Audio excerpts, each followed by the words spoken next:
नमस्कार. मी प्राध्यापक डॉक्टर गजानन रोकडेबा शेंडगे, सहाय्यक प्राध्यापक अर्थशास्त्र विभाग, महात्मा गांधी विद्यामंदिर संचलित कला, विज्ञान आणि वाणिज्य महाविद्यालय, मनमाड.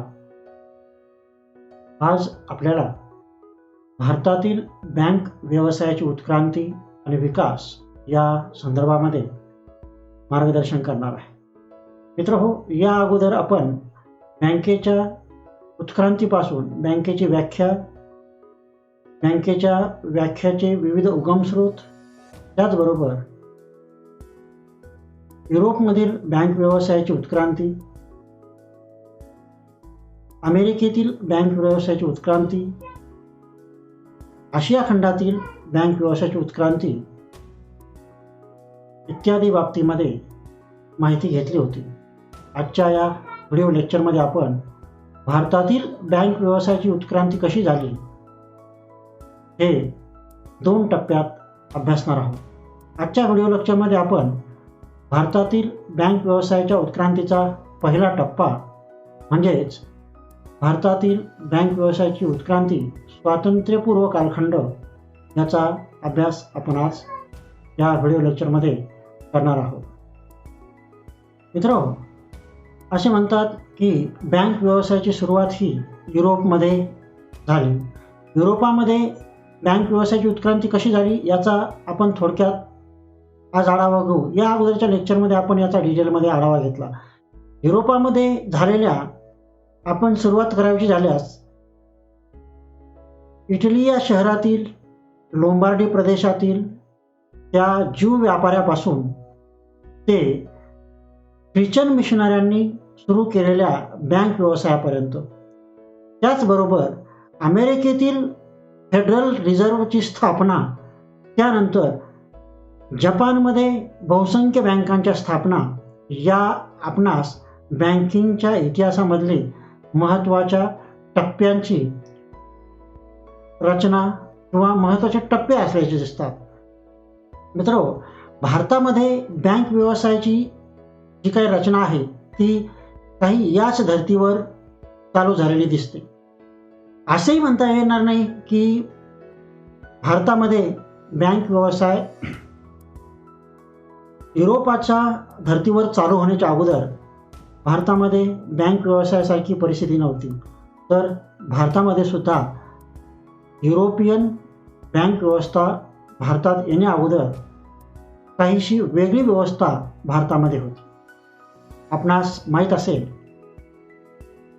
वैदिक काळामध्ये, राजे महाराजांच्या काळामध्ये, त्याचबरोबर त्यानंतरच्या काळामध्ये आपण काहीशी वस्तू विनिमय पद्धत अंमलात आणली होती, अस्तित्वात होती. वस्तू विनिमय पद्धतीमध्ये वस्तूच्या बदल्यात वस्तू या बाबीवर जोर दिला जात होता. जर मला एखादी वस्तू घ्यायची असेल, समजा मला 10 किलो धान्य घ्यायचं आहे, तर माझ्याकडे एखादा पाळीव प्राणी किंवा एखादी अशी वस्तू आहे, ती वस्तू देऊन मी ते 10 किलो धान्य त्या ठिकाणी घेत असे. कालांतराने यामध्ये काही बदल निर्माण झाले.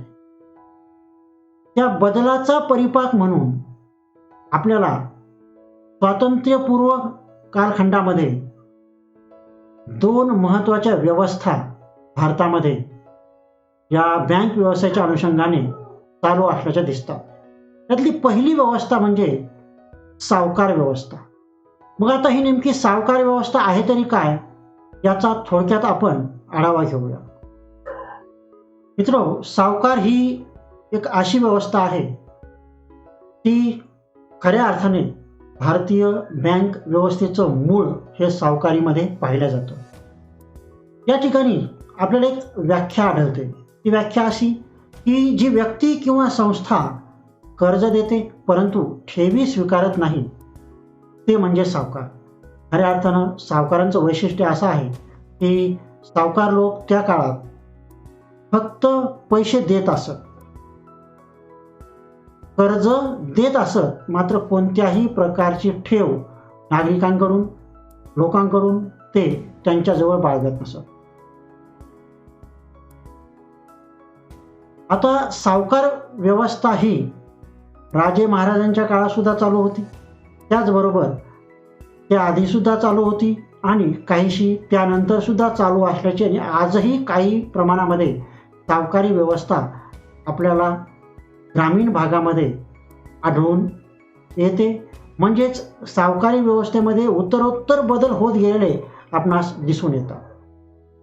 सावकारी व्यवस्थेनंतर दुसरी जी काही पद्धत भारतामध्ये अस्तित्वात होती तिला आपण म्हणूया सराफी पेढ्या. सराफी पेढ्या ह्या काय करायच्या? सराफी पेढ्या म्हणजे असा घटक होता की जी व्यक्ती किंवा संस्था पैसे कर्जाने देते, लोकांकडून ठेवी सुद्धा स्वीकारते, त्याचबरोबर हुंडी वटविण्याचं काम ही व्यवस्था करत असते. त्यांना सराफी पेढेवाले असे म्हणतात. ह्या सराफी पेढ्या आणि सावकार यामध्ये एक बेसिक फरक असा की सावकार लोक फक्त कर्ज देण्याचं काम करत, तर सराफी पेढ्या ह्या कर्जही देत, ठेवी स्वीकारित, त्याचबरोबर हुंड्या वटवण्याचं काम या सराफी पेढ्या करपूर्वी भारतामध्ये करत असत. मित्रांनो, या सावकारी पेढ्या, सराफी पेढ्या आणि सावकार यांचा आपण थोडक्यात आढावा घेतल्यानंतर आपणास काही अर्थाने भारतामध्ये 17व्या शतकामध्ये पाश्चिमात्य राष्ट्रांच्या धर्तीवर बँक व्यवसायाची सुरुवात झाल्याचा इतिहास पुरावे देतो. मुख्यत्वे करून हा कालखंड जो होता तो ब्रिटिश राजवटीचा होता. या काळामध्ये पूर्वी चालू असलेल्या विविध बँकिंग व्यवहार पद्धतीवर काही मर्यादा येत होत्या. ज्या मर्यादांच्या अनुषंगाने पूर्वी चालू असलेल्या बँक व्यवस्थेमध्ये अडथळे होते, ते अडथळे म्हणजे प्रामुख्याने ब्रिटिश ईस्ट इंडिया कंपनीला कर्ज पुरवठा करण्यासाठी तत्कालीन ब्रिटिश सरकारने त्या अडथळ्यांची दक्षता घेतली, ही अडथळे लक्षात घेतली. त्यातला पहिला अडथळा होता तत्कालीन सावकार लोक, तत्कालीन सराफी पेढेवाले यांची भाषा आणि इंग्रजी, ब्रिटिश राजवटीमध्ये इंग्रजांची भाषा, कंपनीची भाषा यात कुठे तरी ताळमेळ नव्हता. ग्रामीण भागामध्ये ही भाषा त्या लोकांना कळत नसे. हा भाषिक प्रश्न सुरुवातीला निर्माण झाला की भाषिक ज्ञान, ब्रिटिशांचं भाषिक ज्ञान भारतीयांना नव्हतं. त्यानंतर जी दुसरी महत्त्वाची मर्यादा होती, दुसरी महत्त्वाची समस्या होती ती म्हणजे भारतीय लोक त्या काळामध्ये एक नोंद पद्धतीने फक्त आपण किती दिलंय, आपल्याकडून कोणी कोणी किती नेलंय त्या बाबींचा ते हिशोब ठेवत, परंतु ब्रिटिशाची द्विनोंदी पद्धतीची हिशोब ठेवण्याची पद्धत होती. म्हणजे आपल्याकडून किती जणांनी कर्जाने घेतलं, आपण दुसऱ्याकडून किती जणांनी पैसे घेतले आणि त्यामध्ये आपलं डेफिसिट आहे का, आपल्याकडे किती रक्कम पडून आहे, आपली रक्कम किती आपण कर्जाने देऊ शकतो, त्याचबरोबर कंपनीला ह्या रकमेपैकी आपण किती रक्कम द्यायला पाहिजे. कंपनीच्या अनुषंगाने, ईस्ट इंडिया कंपनीच्या अनुषंगाने ही ब्रिटिश राजवट त्या काळी विचार करत होती. मग एवढा मोठा कारभार चालवायचा आहे तर त्यासाठी भाषा, त्याचबरोबर हिशोब ठेवण्याची पद्धत ही वेगळी असायला पाहिजे, ही आपली असायला पाहिजे, असं ब्रिटिशांचं त्यावेळेस मत होतं. त्यानंतर सगळ्यात महत्त्वाचा प्रश्न हा होता की कंपनी ज्या लोकांकडून कंपनी चालवण्यासाठी किंवा कंपनी कर्ज उभारणी करत होती, तो कर्ज उभारणीचा दर म्हणजेच व्याजाचा दर हा अधिक चढा होता, अधिक जास्त होता. म्हणून या कारणामुळे तत्कालीन ब्रिटिश सरकारने काही महत्त्वाचे निर्णय घेतले. ज्या निर्णयाचा परिपाक म्हणून काही अंशी ब्रिटिशांनी अशी पावलं उचलायला सुरुवात केली ज्या पावलावर आधारित काही अंशी बँका त्या काळात ब्रिटिशांनी तयार केल्याचं दिसून येतं. मग ब्रिटिशांनी ह्या समस्यावर उपाययोजना म्हणून नेमकं पाऊल कोणतं उचललं? त्यातलं पहिलं पाऊल होतं अभिकर्ता ग्रह किंवा एजन्सी हाऊस यांची स्थापना. मग हे अभिकर्ता ग्रह काय आहे? हे अभिकर्ता ग्रह किंवा एजन्सी हाऊस म्हणजे काय याचा आपण या ठिकाणी थोडक्यात आढावा घेऊया. एजन्सी हाऊसचा थोडक्यात इतिहास पाहता आपणास असं दिसून येतं की इंग्रजांनी भारतात केलेली अभिकर्ता ग्रहाची स्थापना म्हणजे एक प्रकारे भारतामध्ये बँक व्यवसायाची केलेली सुरुवात होय. थोडक्यात हे अभिकर्ता ग्रह म्हणजे त्या काळातील ब्रिटिश ईस्ट इंडिया कंपनीच्या बँका किंवा एजंट म्हणून काम करत होते, ज्या सुरुवातीला फक्त मुंबई आणि कोलकाता या ठिकाणी स्थापन केलं गेलं. याच दरम्यान 1770 साली बँक ऑफ हिंदुस्थानची स्थापना करण्यात आली. यासाठी मुख्यत्वे अलेक्झांडर अँड कंपनी या कंपनीने या बँकेच्या स्थापनेमागची एक बळकटी निर्माण करण्याचा प्रयत्न केला. मात्र कालांतराने ही कंपनी बंद पडल्यानंतर 1832 साली हिंदुस्थान बँकसुद्धा बंद करावी लागली. यानंतर अनेक बँका या ब्रिटिश राजवटीमध्ये कालांतराने पुढे येत गेल्या. त्यांच्या ढिसाळ कारभारामुळे त्या बँका बंदही कराव्या लागल्या. दरम्यानच्या काळामध्ये आर्थिक मंदी आल्यामुळे काही बँका होत्याच्या नव्हत्या झाल्या. अशा प्रकारे आपण त्या काळामध्ये ब्रिटिशांनी चालवलेली एजन्सी ग्रहे सुरुवातीच्या काळामध्ये धडाक्यात सुरू झाली असली तरी मंदीच्या काळामध्ये मंदीच्या सावटामुळे त्या एजन्सी ग्रहाची काहीशी आर्थिक परिस्थिती बिकट झाल्यामुळे या एजन्सी ग्रहांना, या अभिकर्ता ग्रहांना, एजन्सी हाऊसला ब्रिटिश हे बंद करणे भाग पाडले. म्हणजे काय की सुरुवातीला एजन्सी ग्रह चांगल्या प्रकारे चालले, त्यानंतर काही कारणास्तव त्यांचा कारभार ढिसाळ होत गेला, त्यांच्या प्रगतीमध्ये उत्तरोत्तर घट होत गेली आणि शेवटी मंदीच्या तडाख्यात हे सगळे एजन्सी ग्रह सापडल्यामुळे त्यांना त्या काळच्या परिस्थितीला तोंड देणे शक्य नव्हते. म्हणून ब्रिटिशांनी हे एजन्सी ग्रह काय केले, हे एजन्सी ग्रह ब्रिटिशांनी बंद पाडले किंवा हे बंद करण्यात आले. एजन्सी ग्रह बंद पडल्यानंतर ब्रिटिशांनी दुसरे महत्त्वाचे पाऊल उचलले, म्हणजे ईस्ट इंडिया कंपनीचा कारभार पाळण्यासाठी. हे सगळं ब्रिटिशांचं चाललं होतं ईस्ट इंडिया कंपनीच्या कारभाराला योग्य बळकटी देण्यासाठी. मग दुसरं महत्त्वाचं जे काय पाऊल उचललं ते पाऊल होतं प्रेसिडेन्सी बँक्स किंवा इलाका बँका.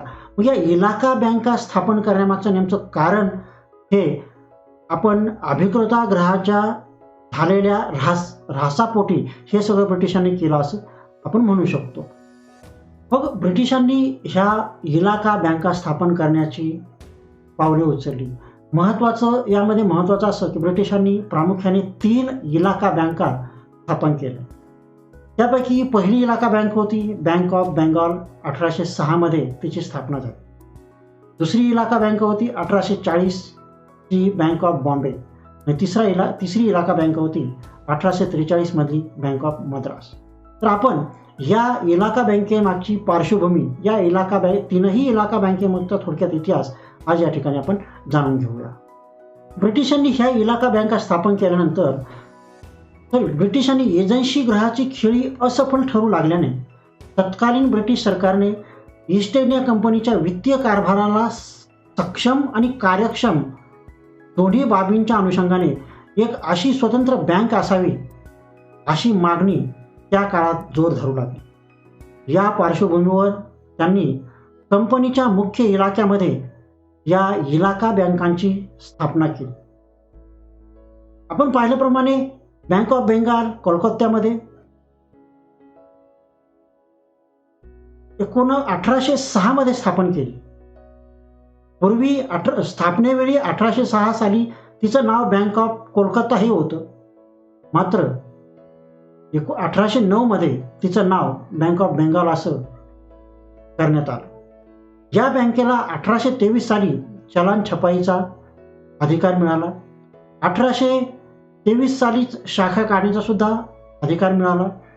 यानंतर 1840 साली बँक ऑफ बॉम्बे आणि 1843 साली बँक ऑफ मद्रास या आणखी 2 इलाका बँकांची ब्रिटिश सरकारने स्थापना केली. ब्रिटिश राजवटीमध्ये अशा अनेक बँका या काळामध्ये स्थापन करण्यात आल्या. मात्र काही कारणास्तव त्या बँका बंद पडल्या. पुढे 1920 साली इम्पिरियल बँक ऑफ इंडिया या नावाची बँक या तीनही बँकांच्या एकत्रीकरणातून ब्रिटिशांनी तयार केली. म्हणजेच इम्पिरियल बँक ऑफ इंडिया या 3 बँकांच्या एकत्रीकरणातून उदयास आलेली बँक आहे. ती 1920 साली ही इम्पिरियल बँक ऑफ इंडिया त्या काळामध्ये उदयास आली होती. जसा जसा काळ पुढे जात होता तसा भारतामध्ये व्यापारी वर्ग त्याचबरोबर विशिष्ट उद्योगाला आधारून राहून काही मंडळी पुढे येत होती. ह्या मंडळींनी भारतामध्ये त्या काळामध्ये संयुक्त भांडवली बँका स्थापन करण्याचा निर्णय घेतला.